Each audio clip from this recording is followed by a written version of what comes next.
Yeah, this is a good opportunity to reposition, reconsolidate, and reload.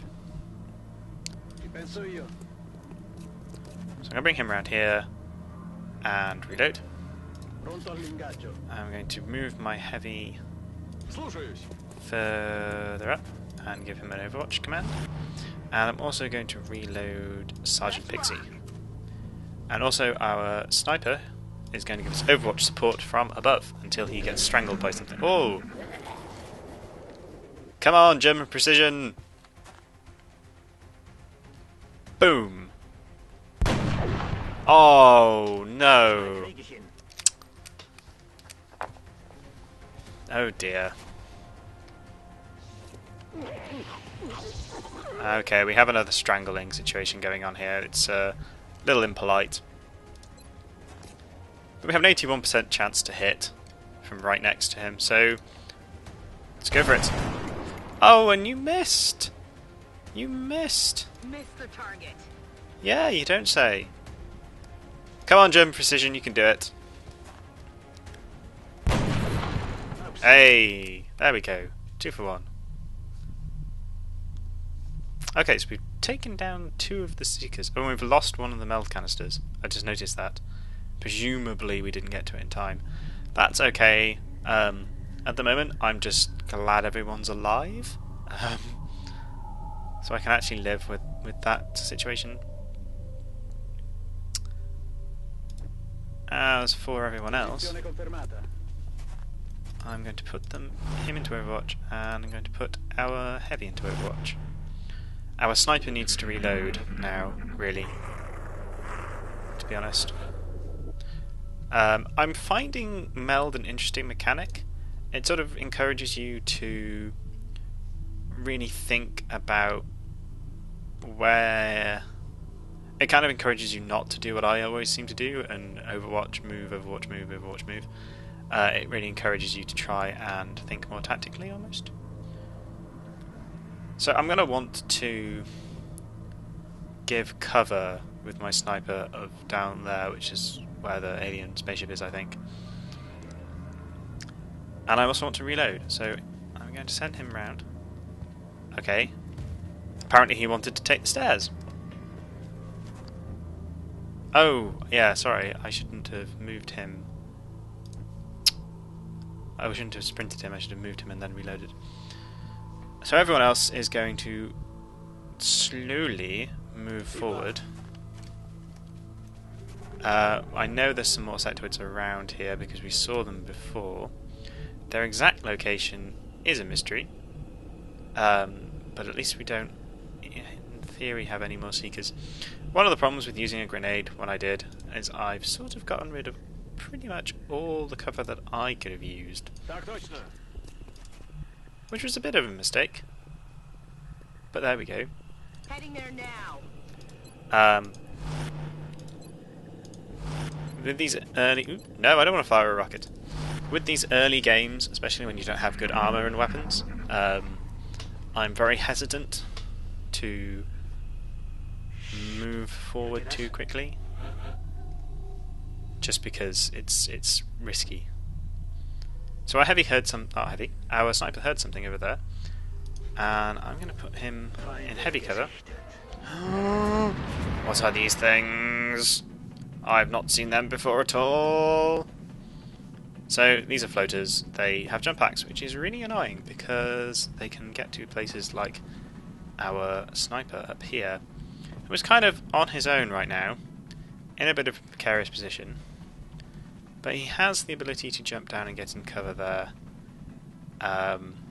It would mean that he A, can't reload, B, he can't shoot this turn anyway. Being here means that if he does get attacked by anything, if anything does sort of jump out from him, he's much more likely to have things Overwatch for him. So, a slightly risky move. Let's get our sniper out of the way, because we want him to survive.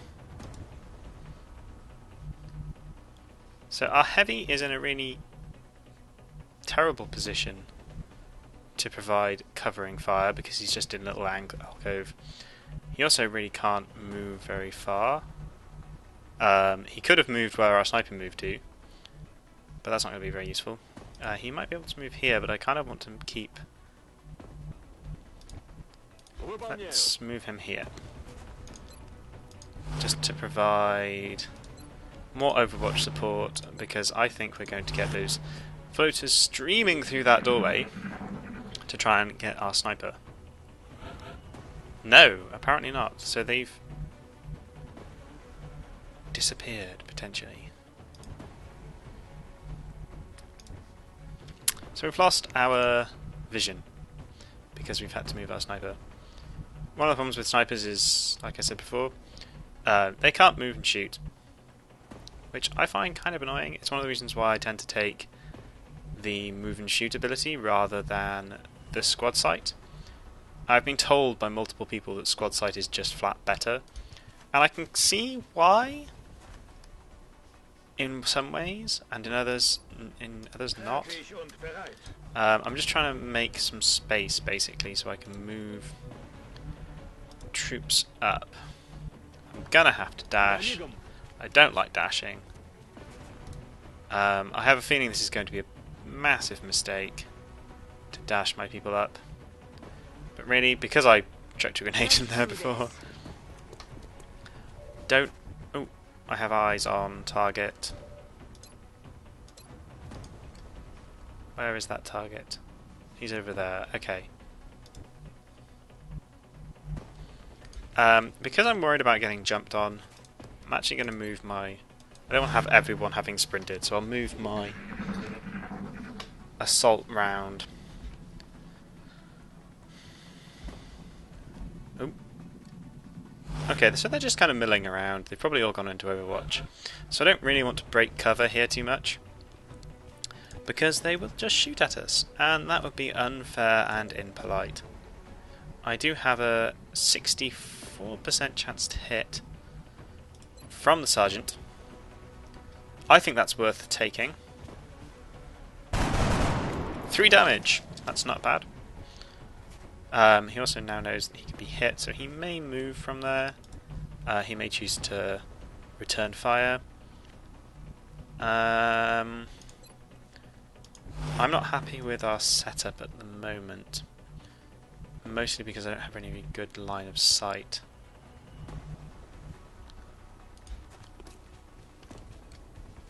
I want our sniper in a slightly further back position, and I want this assault to be supporting him in case he gets jumped, and that wasn't a cover. That was a bit dumb.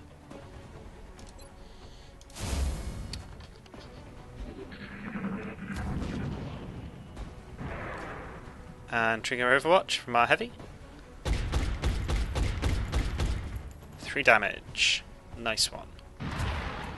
The unfortunate thing about doing, I say so little damage, but doing relatively little damage, those don't look like pistols. The problem with doing relatively little damage is that it takes 2 hits to kill anyone. So our sniper has line of sight to one of the slightly damaged ones. Let's take that shot. Excellent.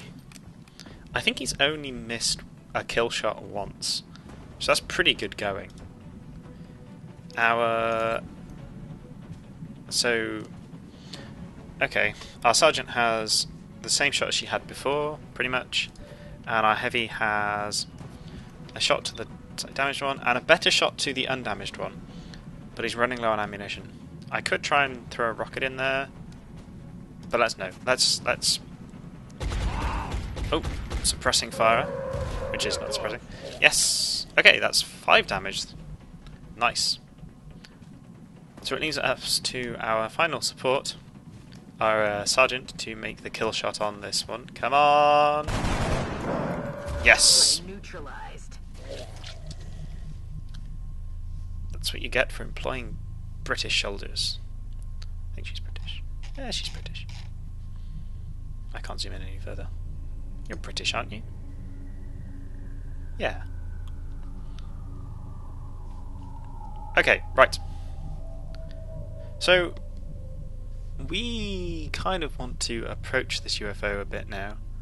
Now that we've cleared out the front of it a bit more. This one's a big one. Bigger than the last one, at least, by quite a lot. I've not seen this model of UFO before.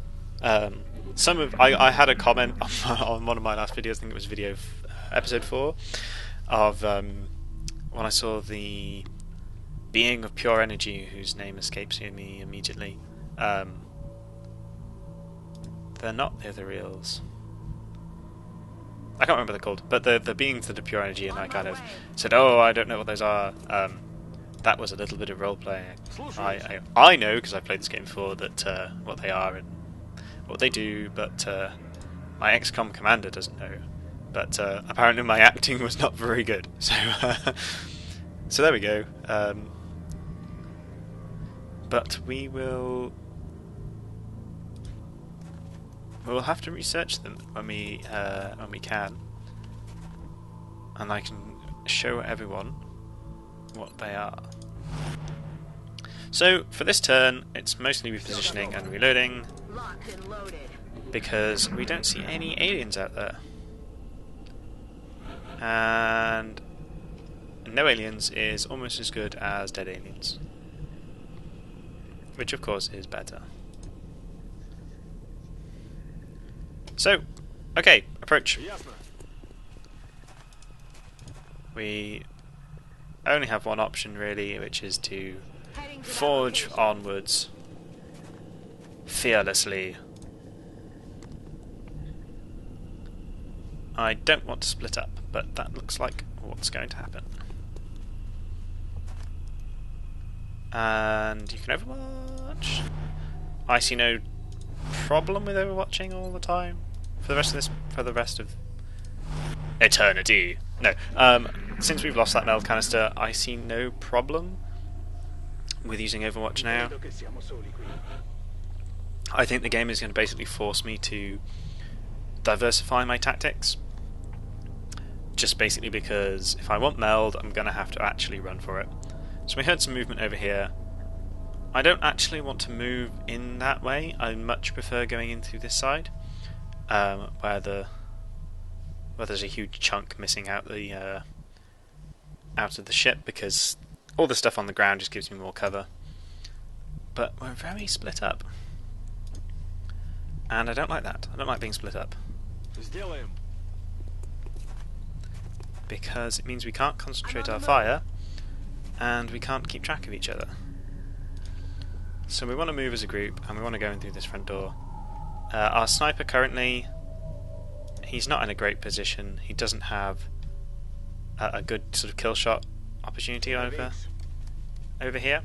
So we're going to actually run him all the way down, get him in some heavy cover there. And another round of overwatching. No, we don't want to rocket anywhere.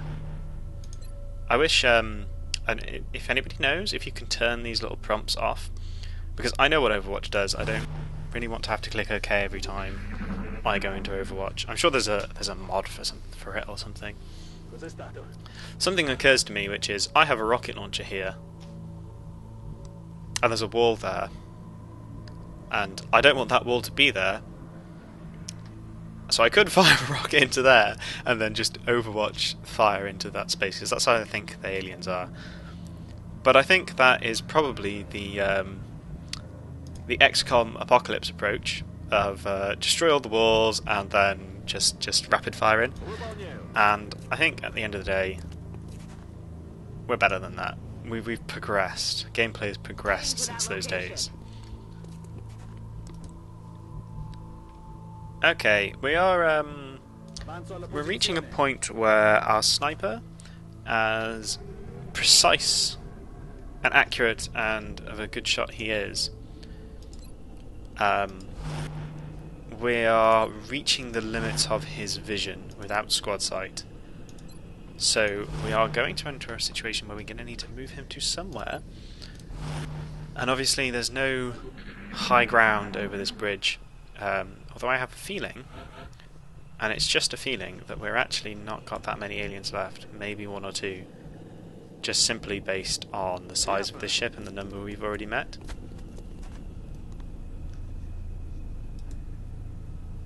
And we could rush in.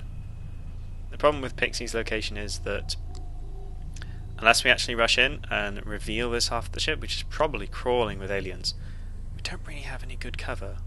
The only good cover is being taken up by our heavy, which basically means we can't move Greco up easily.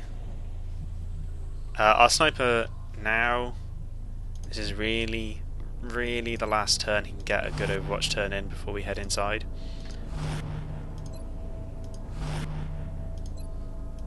And I don't know what I'm expecting. I'm nervous. I'm feeling really nervous here because I just have a feeling something's going to jump out of one of these doors and it's going to hit me with, 4 or 5 rounds of heavy plasma fire, and I'm just going to die in flames. Hence my slow approach. But slow approaches lead to long videos and long upload times, which I would prefer not to have because it already takes me at least kind of an hour to 2 hours to upload a single 20-minute video, just because I'm not on a great internet connection. My download's alright, my upload's a bit pants. As anyone who lives in the UK will probably know. Unless you pay for sort of business lines or BT Infinity, which is more expensive than it's worth. But anyway, I won't debate the pros and cons of BT. This has become quite a long mission, and it's mostly born out of my paranoia and overwhelming need to Overwatch in every possible situation. Even if it's just Aye, Commander. apparently every situation apart from getting my guys into actual cover. Oh well, we've blown that Overwatch, so we might as well move like a crazy person.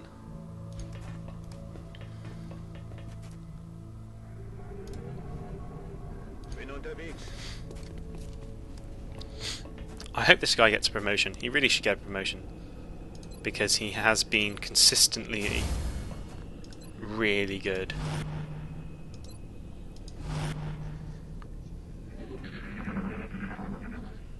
So I would like a... Oh, we have a sound indicator over there in the other quarter. So let's go take a look through this doorway.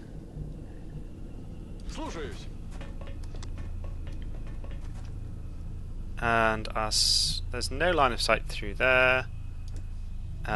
We can go through this door.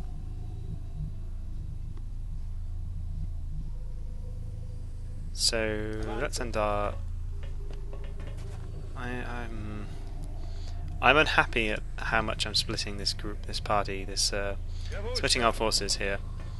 So I'm going to move our sniper back in here and hunker down for now. And he dashed, so we can't hunker. I'm willing to run and gun him in if I open this door and there's an alien there. Which there should be. Ah, yes. One of these guys. Whose name I can't remember.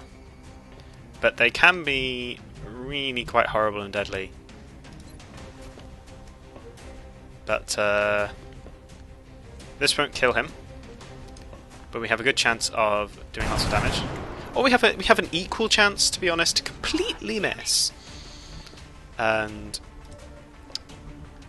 so really, we have one choice here, which is to go all out. Oh, 4 damage.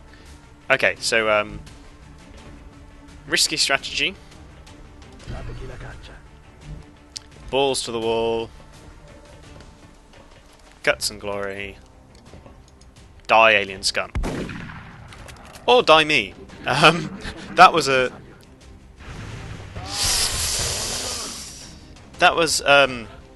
bad move.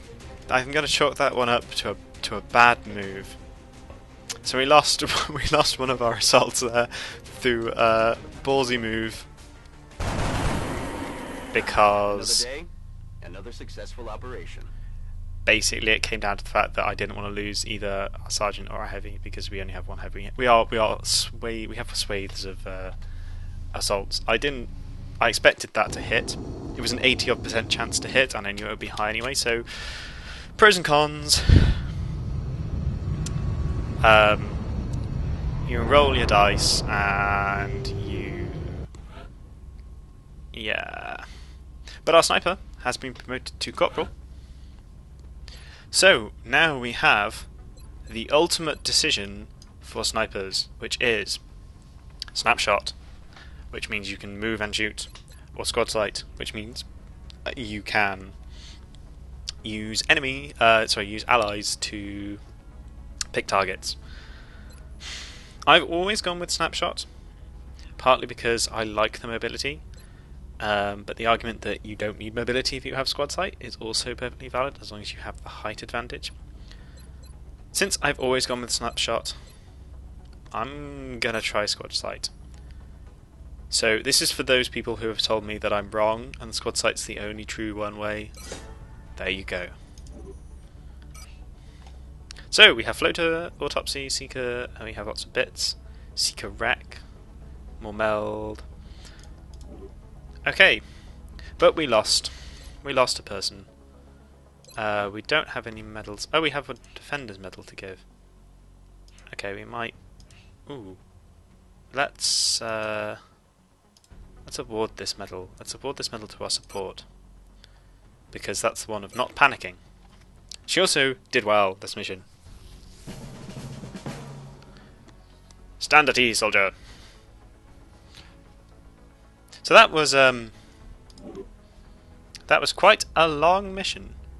This will be quite a long episode. So thank you very much for watching, and I hope you enjoyed, and I will see you next time. Goodbye.